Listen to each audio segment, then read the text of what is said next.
Hoje vamos estudar um assunto que despeca em prova e que costuma cair muito em vestibulares, alguns concursos de bolsa, Instituto Federal, enfim.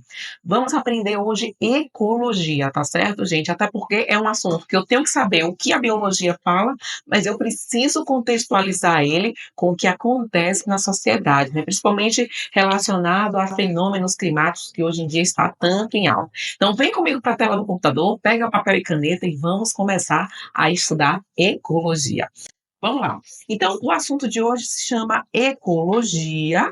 A gente sabe que logia significa estudo e eco significa ecossistema, tá certo? O ecossistema, só para a gente entender, que é o que vamos estudar, é formado por dois tipos de fatores. Fatores que a gente chama de biótico e fator que a gente chama de abiótico. Então, se cair na sua prova esses nomes, eu preciso que você já saiba o que é cada um deles. Fator biótico é tudo que tem vida. Então, todos os seres vivos, né, dotados de células, são quem tem vida. São fatores bióticos. Agora, abiótico é o que não tem vida. Ah, professora, passa um exemplo para mim. Então, por exemplo, uma bactéria, um gato, um cachorro, um homem, a planta, são seres bióticos. Agora, a água, a pedra, o ar, não tem células, gente, são fatores abióticos. Outros quatro conceitos que são super importantes e que vocês precisam começar esse assunto sabendo é o conceito, a diferença entre habitat, então anota aí, e nicho ecológico, tá? São dois termos que caem muito em prova e eu quero que vocês saiam dessa aula sabendo o que significa cada termo desse. Habitat é o local em que se vive, tá? Enquanto que o nicho, gente, ele é como se vive. Na verdade, é a função daquele ser vivo no meio ambiente. Eu faço um exemplo bem assim tranquilo com os meus alunos para eles entenderem.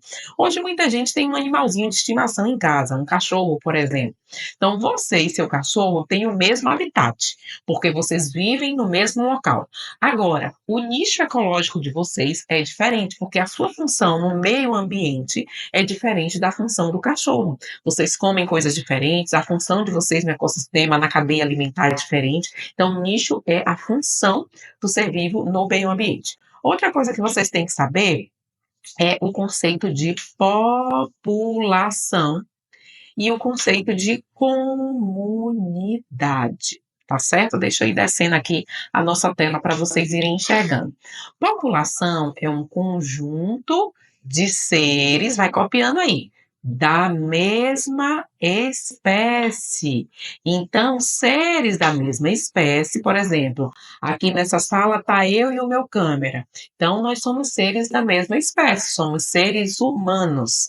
Mas nessa sala, apesar de ser um estúdio, existem aqui bactérias e tal, existem outros seres. Então, aí nesse caso, quando você junta vários seres de espécies diferentes, se eu sair aqui na rua, vai ter planta, vai ter gato, vai ter cachorro, aí nesse caso eu não tenho uma população, porque população é da mesma espécie. Agora, comunidade, aí sim, é um conjunto de populações. Então, várias populações juntas, a gente forma uma comunidade. Então, fator biótico, abiótico, você tem que saber. Conceitos como habitat, nicho, população, comunidade, você também precisa saber. Agora vamos para uma outra parte da aula, que se chama o seguinte: se chama cadeia alimentar.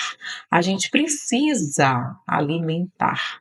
A gente precisa desse conceito de cadeia alimentar, tá? A gente precisa entender que na nossa cadeia existem produtores, e eu vou explicar quem são eles, e existem os consumidores, eu vou explicar quem são, e existem os decompositores, tá? Eu estou abreviando aqui, mas saibam, ai meu Deus, decompositores, copia aí, eu apertei aqui o botão na canetinha. Aqui são consumidores, tá?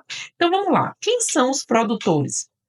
Produtor é aquele que produz o próprio, o próprio alimento, gente.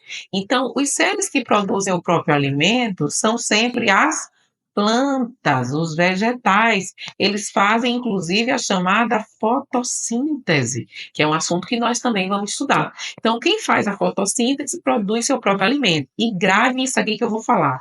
Eles, por serem os primeiros, eles têm um maior nível de energia, tá, na cadeia alimentar. E essa energia vai ser transmitida para os consumidores. Que aí o consumidor ele pode ser primário, ele pode ser secundário, ele pode ser terciário e até quaternário, tá? E para por último vir os decompositores. No mundo a gente sabe que quem são os decompositores são os fungos e as bactérias, tá? Então, somente fungos e bactérias são considerados decompositores. Gente, eu vou subir aqui a tela de novo, porque eu falei com vocês o conceito de habitat, nicho, população e comunidade. Anota aí no seu caderno o conceito de biosfera, tá? Então, eu vou botar aqui embaixo no cantinho, ó, biosfera. Esfera vem da terra, né? Bio, de biologia, é um conjunto de todos os ecossistemas, tá? Então, os ecossistemas, inclusive, lembre que pode ser terrestre, pode ser aquático e pode ser aéreo, né? Pode estar no ar, que a gente chama de atmosfera, né? Litosfera, toda a porção de terra. Hidrosfera, toda a porção de água do planeta. E a biosfera é o conjunto de tudo isso, até porque a gente tem vários tipos de ecossistema no mundo, tá? Então vamos descer aqui a tela de novo, tá? A cadeia alimentar, vocês entenderam? O que é que eu quero que vocês saibam daqui que isso cai em prova, ó. Ele pode colocar uma cadeia alimentar na prova, onde vai ter lá o produtor, vai ter os consumidores, o decompositor, mas pode fazer alguma pergunta sobre nível de energia. Eu quero que vocês lembrem que o fluxo de energia, que eu já falei que os produtores são os maiores dele, o fluxo de energia, ele é botar aqui com a setinha, unidirecional e também reducional. Eu vou explicar o porquê. Imagina o seguinte, o capim. Vamos pensar no capim. O capim é um vegetal. O boi, ele se alimenta lá do capim, certo? E nós nos alimentamos de um pedaço da carne do boi. Vamos entender. O boi, ele adquiriu uma quantidade de energia do capim. Aí o boi usou aquilo ali, aquela energia, né, para produzir trabalho lá com a movimentação dele, mas nós comemos só um pedaço da carne do boi. Ou seja, essa energia que ele comeu do capim não é a mesma que a gente vai adquirir, ou seja, ela vai reduzindo. Quando o ser humano, por exemplo, morre, que as bactérias forem decompor, a boa parte dessa energia que a gente comeu da carne do boi também já foi gasta. Então, ela vai consumir uma pequena parte. Por isso que a gente fala que o fluxo de energia é reducional, que à medida que vai passando do produtor para consumidor, para decompositor, ela vai reduzindo, e ela é unidirecional, gente. Por que unidirecional? Que é sempre de produtor para consumidor para decompositor, tá certo? E nunca em uma ordem alterada. Vamos lá, uma outra coisa que eu quero que vocês saibam é o conceito de teia alimentar, tá?